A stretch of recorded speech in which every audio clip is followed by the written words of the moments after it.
When a government negates the law of God, it abrogates its authority. God has given certain offices to restrain chaos in this fallen world. But it does not mean that these offices are autonomous. And when a government commands that which is contrary to the law of God, it abrogates its authority. The whole history of the Christian church, and again, I wish people knew their history. And again, in a Christian manifesto, I stress what happened in the Reformation in reference to all this. At a certain point, it is not only the privilege, but it is the duty of the Christian to disobey the government. Now, that's what the founding fathers did when they founded this country. That's what the early church did. That's what Peter said. You heard it from the Scripture. Should we obey man rather than God? That's what the early Christians did. Often, people say to me, but the early church didn't practice any civil disobedience. Didn't they? You don't know your history again. When those Christians that we all talk about so much allowed themselves to be thrown into the arena, when they did that, from their view it was a religious thing. They would not worship anything except the living God. But you must recognize from the side of the Roman state there was nothing religious about it at all. It was purely civil.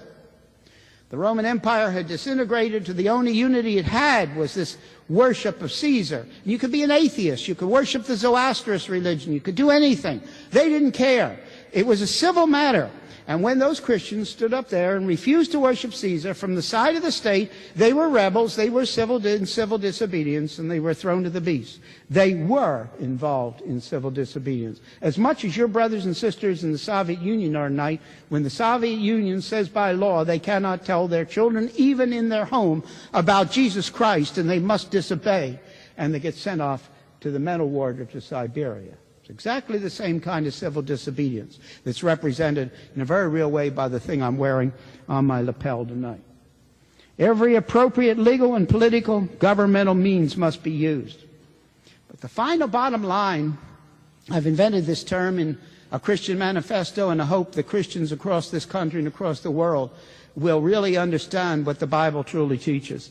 The final bottom line, the early Christians, every one of the reformers, and again I'll say in a Christian manifesto I go through country after country and show that there was not a single place, with the possible exception of England, where the Reformation was successful where there wasn't civil disobedience and disobedience to the state. What we must realize, the bottom line, the early Christians, the people of the Reformation, the founding father of this country faced and acted on, is the realization that if there is no place for disobeying the government, that government has been put in the place of the living God. In such a case, the government has been made a false god. If there is no place for disobeying a human government, that government has been made God. Caesar, under some name, thinking of the early church, has been put upon the final throne.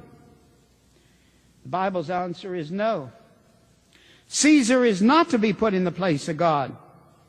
And we as Christians, in the name of the Lordship of Christ in all of life, must so think and act on the appropriate level, and should always be on the appropriate level. We have lots of room to move yet with our cases, with our court cases, with the people we elect, all the things that we can do in this country.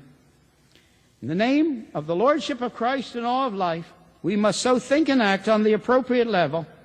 And if unhappily we come to that place, the appropriate level must also include a disobedience to the state. If you're not doing that and you haven't thought it through, Jesus is not really on the throne. God is not central. You have made a false God central. Christ must be the final Lord, and not society, and not Caesar. May I repeat the final sentence again? Christ must be the final Lord, and not Caesar, and not society. I wonder if we can pray together.